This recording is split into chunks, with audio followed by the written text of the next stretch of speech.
So ngayong umaga, ang topic po natin ay maging matyaga. Yan, maging matyaga sa pagbabahagi ng salita ng Diyos. Nakakalas na po ba kayo na nagpunta po kayo sa isang gawain po ninyo at sinabi po ng bata, sabi po ni nanay, natutulog po siya. Yung po ba ganon?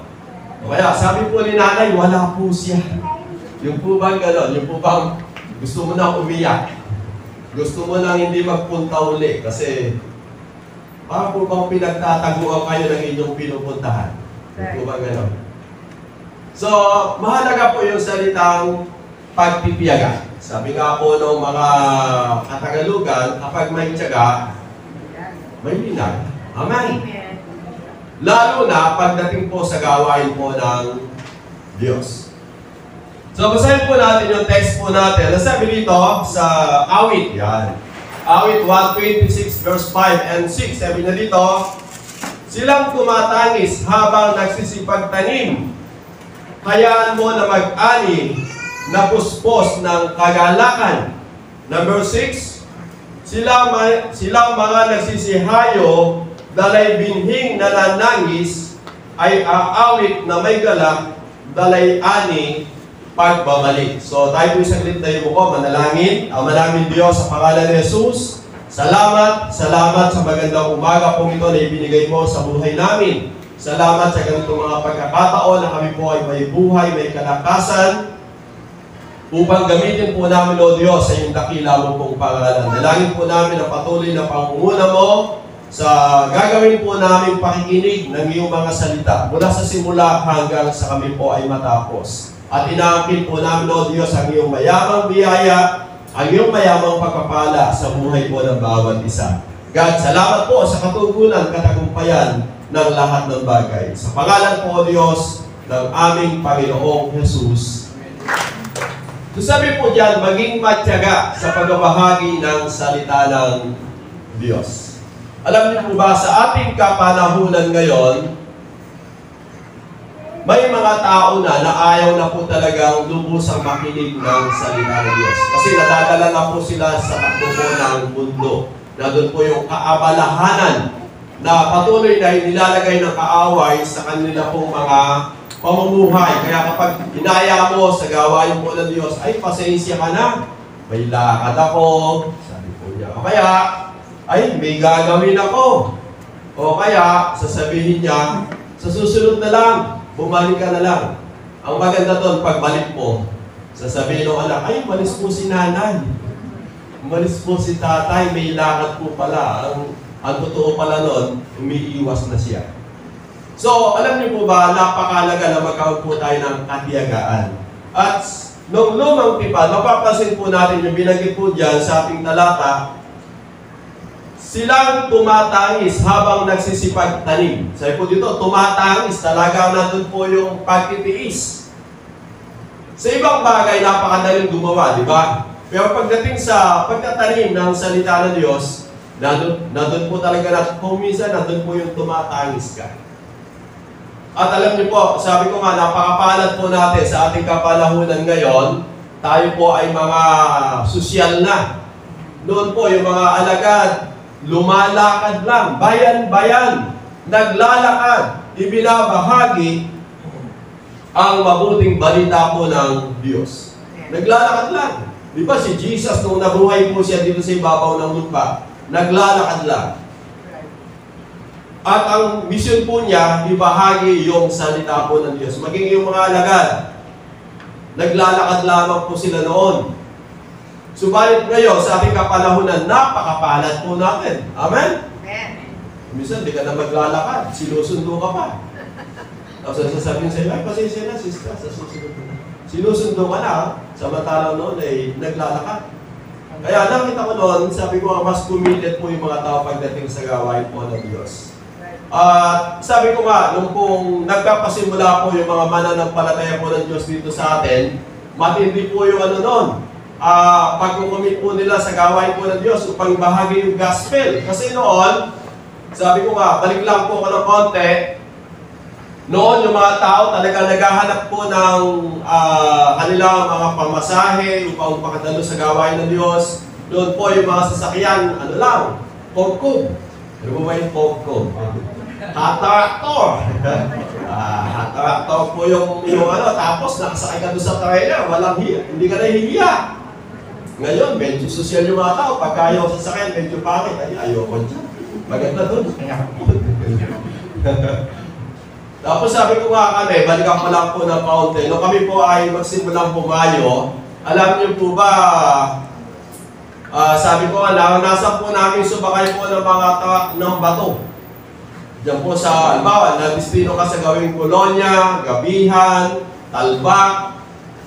Talagang sasakay ka po ng truck, ng simento. Tapos mula doon sa bababaan mo, halimbawa, na-destino ka ng Talbak, 5 kilometer. Lalakad ka. Mula paakyat, pababa, paakyat, pababa. Alam niyo po, doon din po ako ay nadistino po sa Mapaliki. Sabi ko noon, mahirap po talaga ang buhay nun eh. Ang pangarap ko lang po noon, Lord, sabi ko, bigyan mo ako ng bisikleta.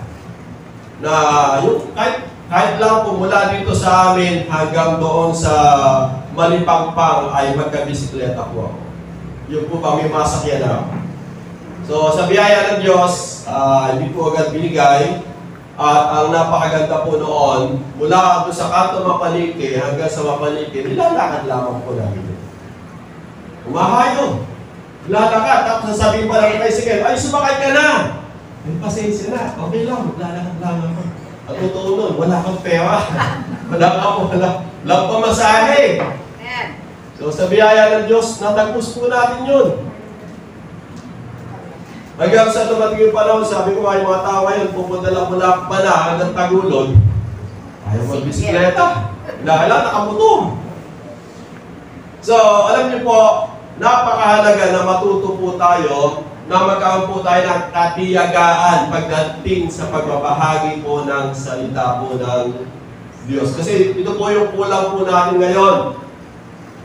Alin po ba yung pinipilit? Yung gusto o ayaw? Yung ayaw, di ba? So, kailangan tiyagaan mo talaga hanggang siya po ay kumilala at maglingkod sa ating Panginoon. Di ba tayo din po nung una, bago tayo nakakilala sa Panginoon, may mga tao po na nagtiyaga, umiyak, nagpray, para ikaw lamang po ay kumilala at makakilala sa ating Panginoong Jesus. Kaya sa buhay po natin, napakahalaga na makita natin yung dapat po natin gawin upang ibahagi po natin yung salita ng Diyos. Ang sabi niya, silang tumatangis habang nagtatanim, hayaan mo na mag-ani na puspos na kagalakan. So sabi nga, ako'y naniniwala sa bawat pagtatanim po natin, may aanihin po tayo pagdating ng tamang panahon. Amen! Amen! Sabi ko nga, kung wala pong unang gumayo po dito sa atin, wala po tayo. Kung wala pong ginamit po sa atin ng Diyos, wala din po tayo ngayon. Amen! So kung paano po may ginamit po sa atin ng Diyos, paggamit din po tayo sa Diyos. Amen. Kasi ang pinag-prepare po natin, bago dumating po yung December, sabi ko nga, ito po yung pinakamahalaga. Makapagdala po tayo ng isang kaluluwa sa ating pong Panginoon. Yun po yung pinakamahalaga. Nasabi nga, makapagdala po tayo ng isang kaluluwa sa paanan po ng Diyos.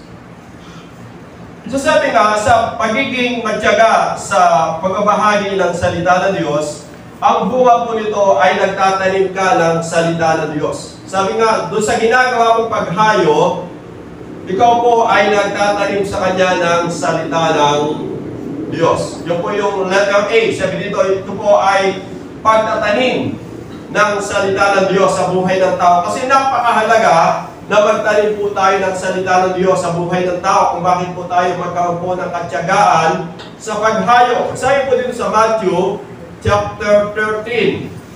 Sabi niya, verse 13. Noong ding araw na yon, ay hindi po, 1. Tama. Tama. Noong ding araw na yon, si Jesus ay lumabas sa bahay at naupo sa tabi ng lawa. Dahil sa dami ng tao lumalapit sa kanya, sumakay siya sa isang bangka at doon ay naupo. Tumayo naman sa dalampasigan ng mga tao at sila'y tinuruan niya ng mga maraming bagay sa pamamagitan ng talinhaga. Ganito ang sinasabi, may isang magsasakang lumabas upang maghasik. Sa kanyang paghasik ay may mga binhing na naglag sa tabi ng daan. Dumating ang ibon at ninuka ang mga iyon. May mga binhing namang nalaglag sa mabatong lupa. Dahil sa manipis lang ang lupa roon, sumibol agad ang mga binhi. Ngunit natuyo agad ang mga iyon. Ang mga ito, napabilad sa matinding init ng araw. Ang sabi pa po dito, may mga binhing nalaglag sa may matinik na halaman. Lumago ang mga halaman, matinik at sinakal ang mga ito. Ang mga binhing tumubo doon. Ngunit ang mga binhing nahasik sa matabang lupa ay namunga ng may tig-100, may nag-ani po ng may tig-30. Makinig ang may pandinig. So makita natin, bahagi po talaga sa ating pong buhay bilang isang mananampalataya ng Diyos, may mga nalaglag po talaga sa daan. Ibig sabihin, may mga tao po na nasiyawan ka, na nandun po na yun lang, hanggang doon lamang po siya talaga. May mga nalaglag naman po talaga sa mga batuhan. May mga nalaglag naman po doon sa mga dawagan. At may mga nalaglag naman po sa mabuting lupa. Ang mahalaga po doon na gusto ko makita natin, huwag tayong magsawang magtanim. Amen. Amen. Kasi pagdating ng panahon, may tiyak na tutubo at lalago at mamumunga. Agaya po natin, bagamat sabi nga po natin, ang dami na nating sinyera ng gospel, subalit hanggang ngayon nakikita po natin, yung iba hindi po sila talaga lumalago, subalit ang mahalaga po nito, ginagawa po natin yung gawain po natin na magtanim ng salita ng Diyos. Agaya po ng mga nagtatanim, di ba? May mga tinanim na yung iba, nakain ng suso, na nadaig po ng damo, kaya nung umalik, konti lang. Yung iba naman, nabaha, kaya nung wala. So, yung part po yun ang pagtatanim sa buhay po ng isang tao. Ganun din po sa salita po ng Diyos. At binanggit ni Apostol Pablo sa 1 Corinthians chapter 3, verse 5, ang sabi niya, sino ba si Apollos at sino ba si Pablo? Kami mga lingkod lamang ng Diyos na kinasangkapan niya upang akayin kayo sa pananampalataya kay Kristo. Ginawa lamang ng bawat isa sa amin ang tungkuling ibinigay ng Panginoon. Sabi dito ni Apostol Pablo, ginawa lang ng bawat isa sa amin ang tungkuling ibinigay sa amin ng Panginoon. Ako ang nagtanim, si Apollos ang nagdilig, subalit ang Diyos ang nagpapatubo at nagpapalago. Hindi ang nagtatanim o nagdidilig ang mahalaga, kundi ang Diyos sapagkat siya ang nagpapatubo at nagpapalago. Hindi po tayo yun eh. Ang gampanan mo lang, maghasik. Ang Diyos po ang nagpapatubo nito, ang Diyos po ang nagpapalago po nito. Ang gampanin po natin, kagaya po na binanggit ni Apostol Pablo, sabi niya, ginawa lamang ng bawat isa ang aming tungkuling ibinigay ng Panginoon. Ang gampanin po natin, magtanim. Magtanim. Magtanim. Amen. Amen. So, ang Diyos po ang nagpapatubo noon. Right. Ang Diyos din po ang nagpapalago. Kasi kung ikaw po yung magpapatubo, pipilitin mo talaga. O pwede mo lang bitbitin yung tao, bibitbitin mo ba? Okay. Para po kumilala maglingkod sa Bible. Sabi nga ng Bible, hindi tayo yung tumatawad. Ang Diyos po yun. Hindi po tayo pumipili. Ang Diyos po yun. Hindi po tayo yung nagbo-born again sa tao, kundi yung Diyos. Ang gampanin mo, magtanim. Sabi po, magtanim. Magtanim. Kaya topic nga po natin, magkawag po ng katiyagaan eh. Sa pagtatanim. Right. At sabi nga po natin, may panahon ng pagtubo. May panahon po ng pagtubo.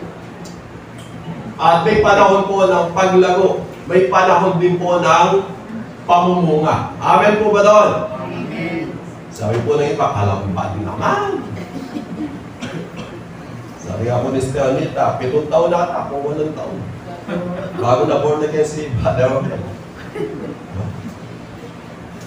Ang tagal. Yung iba nga, pinagtataguan ka na eh. Tapos biglang dumating, yung panahon nagkita kayo, diba tutuwa ka? Nakita mo, hindi pala nasayang yung salita ng Diyos? Amen! Amen. Doon po sa uot, maganda doon. Sabi po nila, sabi po ni nanay, wala po siya. Alam mo naman palang nandun, nagsusugan. Kaya pala sinabing wala, nagsusugan. So, sa awa ng Diyos ngayon, may bunga na po. Yung po bang ganon? Pagka ka lang, magtyaga ka lang. May linaga pagdating po ng tamang panahon. Amen! Sabi nga, magkaroon po tayo ng katyagaan sa pagtatanim. Pagtatanim. Wala pa ako nakita nagtatanim na maginhawa. Subukan mo ka magtanim ng palay kung maginhawa. Hindi po maginhawa. Matagal. Sabi ko, mahinga kasi luluso ka sa puti. Tapos, kukuhanin mo yung pula. Tatalsak mo. Magandang salit kang magtanim, di ba? Hindi naman po lahat talaga marunong magtanim. So, ganun po. Ikaw po yung pupunta upang itanim mo po yung pula. Ganun din po sa pagbabahagi ng gospel. Ikaw po talaga yung pupunta upang yung tao makapakinig po siya ng salita po ng Diyos. Amen! Yan, tsaga lang po. Pangalawa, mabilis po ako mag-mensahe po kayo kasi nakita ko nung women's. Ano po ba yung mensahe ni Pastor? Sabi po mga women's. Pamaga, makakalimutan ka. Kaya sinabi ko, maging matyaga sa pagbabahagi ng gas. Okay, pangalawa. Sabi dito, maging matyaga sa pagliligtas ng kaluluwa. Alam niyo po ba, sa ating pong pagbabahagi po ng salita ng Diyos o pagtatanim ng salita ng Diyos, nagliligtas po tayo ng mga kaluluwa. Pasinit po natin yung Panginoon. May 3 po akong tauhan na ginamit po dito. Una si Jesus. Sabi dito sa John 4:1, nabalitaan ng mga Pariseo na si Jesus ay mas maraming nahikayat na maging alagad at nababautismuhan kaysa kay Juan. Nalaman ito ng Panginoon. Alam niyo po ba si Jesus, nung nagpunta po siya dito sa ibabaw ng lupa, talagang yung mga tao, in-encourage po niya na sila po ay kumilala sa Diyos. Bilang kasi siya po yung Diyos na nagkatawang tao, siya po yung ginamit ng Diyos Ama upang yung mga tao ay ilapit sa ating pong Diyos Ama. So sabi nga dito, nabalitaan, ito po yung mga Pariseo po kasi, ito yung mga tao na alam po nila yung kautusan, ngunit hindi nila alam yung tamang pananampalataya sa Diyos. Kaya, mapapasin po natin, yung ating Panginoon Jesus ay maraming nahikayat na maging alagad. So, yun po yung ginagawa niya, hikayatin po yung mga tao upang maging alagad ng ating Panginoong Diyos. Pangalawa, makita natin dito sa aklat po ng Gawa, Kapitulo 4, talata din po 1 hanggang 4, sabi niya dito. Nagsasalita pa sila Pedro at Juan sa mga taong bayan nang dumating ang mga paring Hudyo. Ito po yung mga pare na Hudyo. Ang kapitan ng mga bantay ng templo at mga Saduseo. Galit na galit sila sa 2 apostol. Yung apostol po na to, si Pedro, saka po si Juan. Galit na galit sila sa mga 2 apostol dahil itinuturo nila sa mga ito ng mga ito sa mga tao na si Jesus ang muling nabuhay at iyon ang katibayan na muling mabubuhay ang mga patay.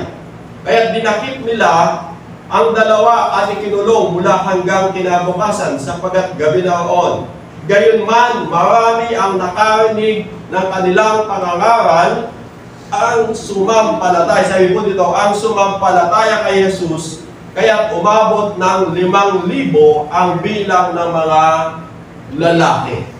So alam niyo po ba, nung nagbahagi po ng salita ng Diyos, si Apostol Pedro at Juan, ang kumilala sa ating Panginoon Jesus, o magandang sabihin, naligtas, ay umabot ng 5,000 ang bilang ng mga lalaki. So, kaya habang nagbabahagi ka ng salita ng Diyos, nandun po yung natatanggap ng mga tao yung salitang kaligtasan. Kasi sabi nga yung kaligtasan, makakamit lang ng isang tao ito kapag may mga tao nagbahagi po ng salita ng Diyos at yung tao ay nakapakinig ng salita ng Diyos at mula doon, magkakamit po siya ng pananampalataya sa Diyos. At pasin din po natin sa aklat din po ng Gawa, chapter 5, verse 28. Hindi ba't naipit namin kayong pinagbabawalan na mangaral sa pangalan ng tao yan? Sinabi niya, ngunit tingnan ninyo, ang inyong ginawa, laganap na sa Jerusalem ang inyong itinuturo at nais pa ninyo kaming papanagutin sa pagkamatay ng tao yon. Sumagot si Pedro at ang ibang mga apostol, sa Diyos kami dapat sumunod at hindi sa mga tao. Pasilid po natin itong mga alagad na ito. Talagang hindi po sila tumigil na magsiyon ng gospel. Lumaganap sa buong Jerusalem ang salita po ng Diyos. At mula po doon, ang daming mga tao yung sumampalataya sa ating Panginoong Jesus. So, nandun po yung kanilang katyagaan na magbahagi po ng gospel. So, sa ating pong buhay, napakahalaga na huwag tayong matakot. Huwag tayong mahiya. Amen? Amen. So, pasinin po natin si Apostol Pablo naman. Ang sabi ni Apostol Pablo sa Romans 1:16, hindi ko ikinahihiya ang magandang balita sapagkat ito ang kapangyarihan ng Diyos para sa ikaliligtas ng bawat sumasampalataya, una sa mga Hudyo, gayon din sa mga Grego. Sapagkat ang magandang balita ay ipinapakita kung paano itinutuwid ng Diyos ang kaugnayan ng tao sa Kanya. Ito ay sa pamamagitan ng pananampalataya, buhat sa simula hanggang sa wakas, tulad ng sinasabi sa kasulatan, ang itinuturing ng Diyos na matuwid ay sa pamamagitan ng pananampalataya ay mabubuhay. So sabi dito ni Apostol Pablo, bilang nakakilala at nakatanggap ng biyaya ng Diyos, hindi ko ikinahihiya ang magandang balita, sapagkat ito ang kapangyarihan ng Diyos para sa kaligtasan ng bawat sumasampalataya, una sa mga Hudyo, gayon din sa mga Grego. So sabi nga, yung tao, magkakaroon po siya ng pananampalataya kapag ibinabahagi natin yung mabuting balita po ng ating Panginoong Jesus. Sabi nga, huwag mong ikahiya. Right. Amen. Amen po ba doon? Amen. Yung po kasi yung inilalagay ng kaaway sa buhay ng tao, yung mahiya ka na i-share si Jesus, matakot ka, o kung minsan, pwede mo pong ikwento yung ibang bagay, pero pagdating si Jesus, nakakalimutan mong ikwento si Jesus. At sabi nga natin lagi, ito po yung pinakamahalaga sa buhay ng tao. Yung tao, magkamit po siya ng kaligtasan. Right. Yung kaligtasan po kasi na binabanggit ng Bible, pang-walang hanggan. Yung buhay natin dito sa ibabaw ng lupa, may hangganan. Kahapon nga po, dahil birthday po ng isang batchmate po namin, so doon po sa Gumabon family. So aalis na po sana yung isa po naming batchmate. Sabi ko sa kanya, bago pa umalis, manalangin tayo. So yung po mga tao naman, nung sinabi po namin manalangin, so pumayag po sila. Kasi wala pong tumatanggi kapag sinabi mo manalangin. Kaya lang, bago po tayo manalangin, kinakailangan po natin i-share yung gospel. Ang ginawa ko, yung video ko kasi. So sabi ko, gamitin natin ang video ko. yung sound system, ginamit po natin. Kasi naniniwala po tayo, kapag itinatanim natin yung gospel, ang Diyos po ang nagpapatubo po naman. Amen. At kapag po yung tumubo sa puso at buhay ng tao, magkakamit po siya ng kaligtasan. Right. Kaya mahalaga. Kaya si Paul, ang sabi niya, hindi ko ikinahihiya ang magandang balita sa pagganito ang kapangyarihan ng Diyos sa ikaliligtas ng bawat sumasampalataya. Una sa mga Hudyo, gayon din sa mga Grego. Ito po yung kapangyarihan po kasi ng Diyos eh.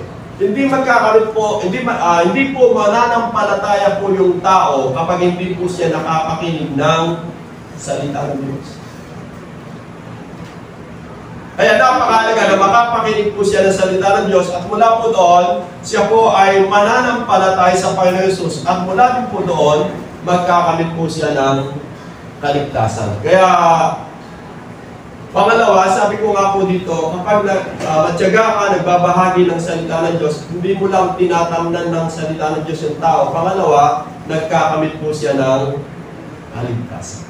Amen. Kaya gusto po natin maligtas yung bawat mahal po natin sa buhay, siyahan po natin sila ng gospel. Sabihin po natin, mahal ka ng Panginoong Jesus.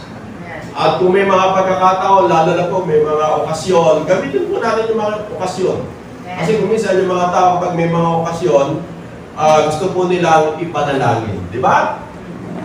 Doon sa pananalangin mo, bago ka manalangin, siyahan mo siya ng gospel. Alam mo ba, na mahal ka ng Diyos, gusto niya na yung buhay mo hindi mapahama, kundi magamit ng buhay na walang hanggan. Hindi lang, halimbawa, ang birthday ko niya ay 60, hindi lang 60 yung pangako sa iyo ng Diyos, kundi ang pangako sa iyo ng Diyos, walang hanggang buhay. Kahit sa may mensahe, naiintindihan po niya yung kabutihan po ng Diyos sa kanya pong buhay. Mula doon, kapag siya po ay sumampalataya sa Panginoon Jesus, magkakamit siya ng pangako ng Diyos ng kaligtasan at buhay na walang hanggan. Kaya, sabi nga natin, sa pagbabahagi po natin, sa matyagang pagbabahagi natin ng salita ng Diyos, nagliligtas po tayo ng mga kaluluwa.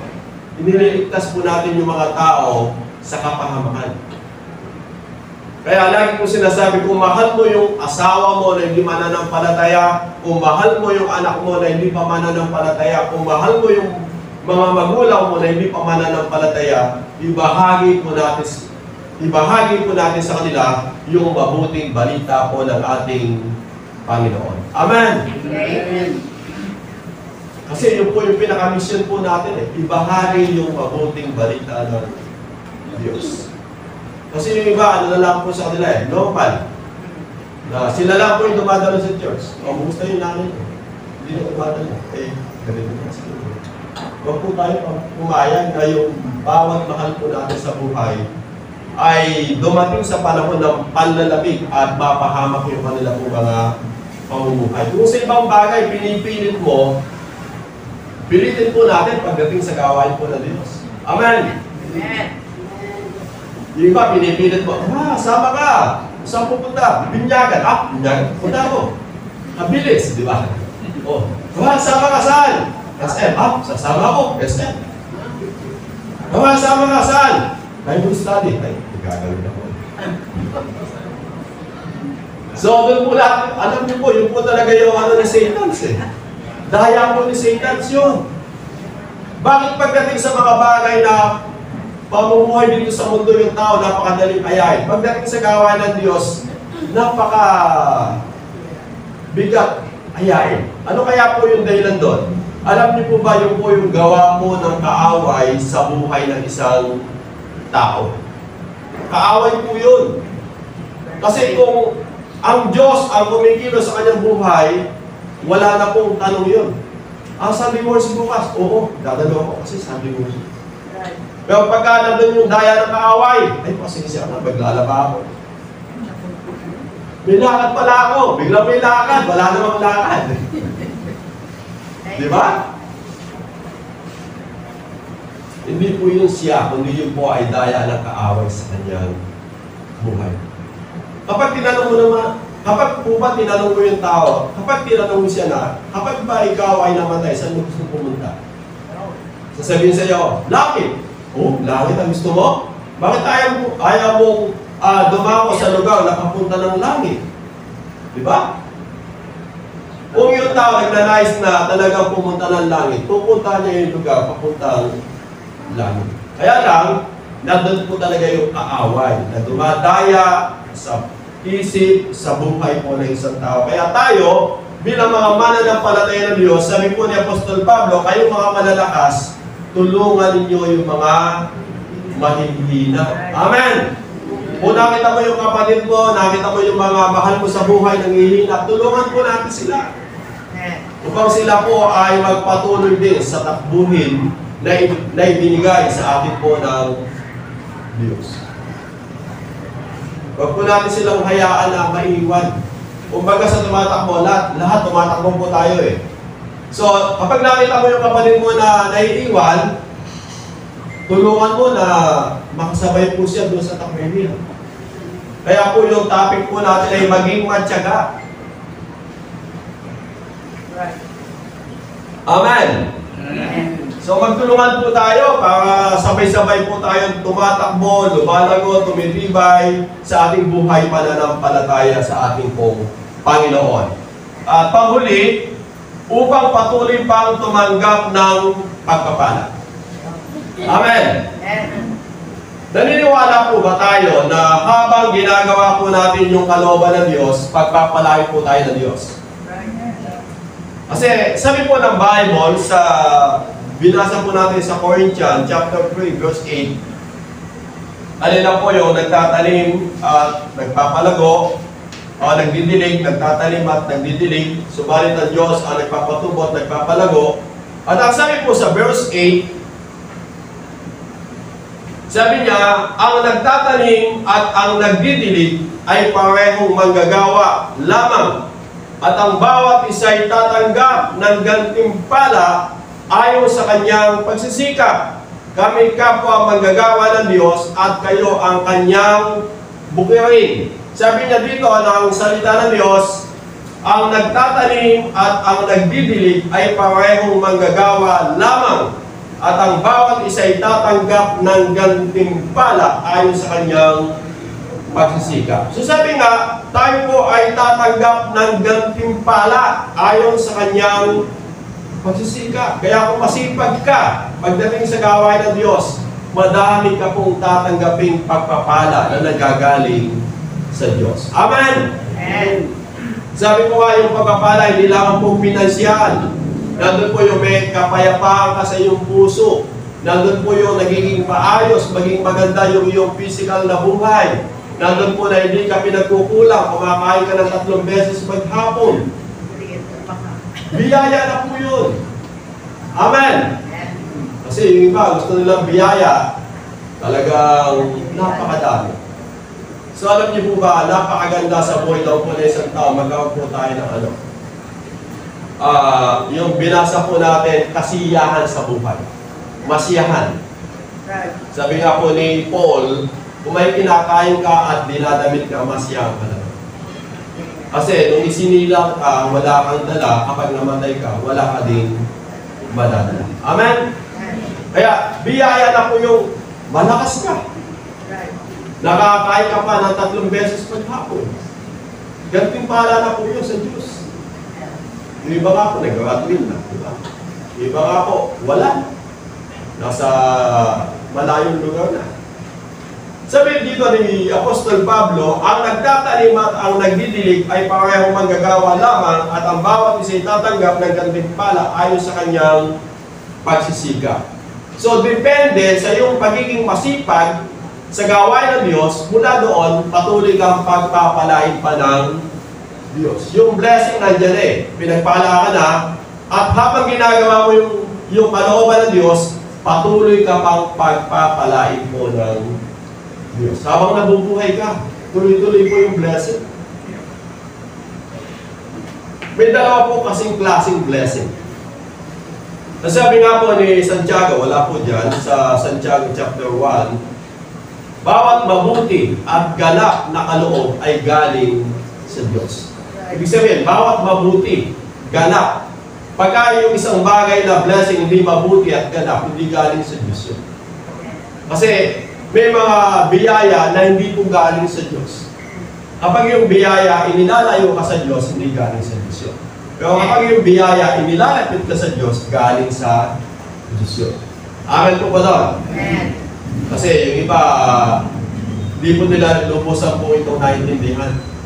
Hindi nila alam yung blessing na yon, daya ng kaaway, parang yung tao mapalayo sa Diyos. Hindi galing sa Diyos yun. Pero kung yung isang bagay na biyaya ay galing sa Diyos, mas lalo ka pang lalapit at lalapit sa Diyos. Yun po, yung binanggit ni Apostol Santiago. Kaya sabi niya, ang nagtatanim at ang nagdidilig ay parehong manggagawa at ang bawat isa ay tatanggap ng gantimpala. Kaya habang naghahasik ka ng salita ng Diyos, tuloy-tuloy po yung blessing ng Panginoon. Kasi habang nagtatanim ka, pagdating ng panahon, may aanihin ka. Amen po ba? Amen. Kaya kapag tumigil ka magtanim, di ba literally, kapag tumigil ka ng magtanim, wala ka nang aanihin. Pero habang nagtatanim ka, patuloy kang aani. Yun po yung pamumuhay natin dito. At sabi pa dito kasi sa aklat po ng Juan, chapter 15, verse 16, ang sabi po dyan, hindi kayo ang pumili sa akin, ako ang pumili sa inyo. Hinirap kayo upang kayo ay humayo, magtanim, maghasik, at magbunga, at manatili ang inyong bunga. Sa gayon, anumang hingin ninyo sa Ama sa aking pangalan ay ibibigay niya sa inyo. So, kapag tayo daw po ay masipag na humayo at magbunga at manatili ang inyong bunga, sa gayon, ang sabi dito ng Panginoon, anuman ang hingin ninyo sa Ama sa aking pangalan ay ibibigay sa inyo. Ibig sabihin, nandun po yung patuloy na blessing. Sa pananalangin mo, nandun po yung gagawin ng Diyos na pagtugon sa iyong mga pananalangin kasi ginagawa mo yung kalooban ng Diyos. So bakit kapag hindi mo ginagawa yung kalooban ng Diyos, sabi ko nga yung magulang naman, kagaya pa rin sa magulang, palagay mo kaya kapag yung anak mo tamad, pasaway, kapag humingi, kapag humingi, ano sinasabi ng magulang? Ala! Wala! Sabi ng magulang, kasi yung anak niya ayaw makinig, ayaw sumunod. Pero kapag yung anak, masipag, ginagawa yung kanyang kalooban, kapag humingi, Lay, pahingi na ng 50 dyan, pabili ko na ng mga yan. 50 na, kulang pa yan. Hindi ka makakabili ng masarap na gawin, kahit o 100. 100? Additional blessing, di ba? Tanungin yung mga magulang na may hawak po ng pera. Kapag yung anak niya, nakita niya na ginagawa yung kanyang kalooban at talagang masipag, madali po dumukot yung magulang. Ibigay yung kanyang kahilingan. Pero kapag po tamad, ayaw sumunod, humingi na 50. Ay, hindi na. 20 na mo, 20. 50 hinihingi, 20 binigay. Additional blessing kapag ginagawa po natin yung kalooban po ng Diyos. Amen! Kaya sabi niya, upang patuloy pang tumanggap ng pagpapala. Pinagpala ka ng Diyos, may additional blessing pa habang ginagawa mo yung kalooban po ng Diyos. Kaya sabi niya, at anumang hingin ninyo sa Ama sa aking pangalan ay ibibigay sa inyo. So yun po yung susi. Wala pa ako nakita na nagpatotoo na sabi po nila, mula nung kami ay sumunod maglingkod sa Diyos, lalong totoong pinagpala ng Diyos yung aming buhay. Pagkabat dumaan po kami ng mga problema, dumaan kami ng mga pagsubok. Pero eto ngayon yung buhay namin. Pinagpapala at patuloy na pinagpapala ng Diyos. Kasi bakit? Pangako ng Diyos yun eh. Amen! Kaya balikan ko lang po yung ating pong pinaka-text. Ang sabi po dyan sa Awit 126 verse 6, 5 and 6, sabi niya dito, silang tumatangis habang nagsisipagtanim. Hayaan mo na mag-ani, sabi dito, hayaan mo na mag-ani na puspos ng kagalakan. Sabi dito, nandun po yung pag-aani. na magaganap sa buhay ng bawat isa sa atin. At sabi pa po sa 6, silang nagsihayo'y dalang binhing na nanangis ay aawit na may galak dalay ani pagbabalik. Nandun po yung blessing. Hindi po ito kalugihan, kundi ito po yung susi upang patuloy pa tayo na pagpalain at pagpalain pa ng Diyos sa ating po mga buhay. Amen? Amen. Kaya sa buhay po natin bilang mga mananampalataya ng Diyos, magkaroon lamang po tayo ng katiyagaan sa pagbabahagi po ng salita ng Diyos. Dahil mula doon, nagtatanim ka po ng salita ng Diyos sa tao. Mula din po doon, nagliligtas ka ng mga kaluluwa ng mga tao at mula din po doon, patuloy pa tayo pagpapalain at pagpapalain.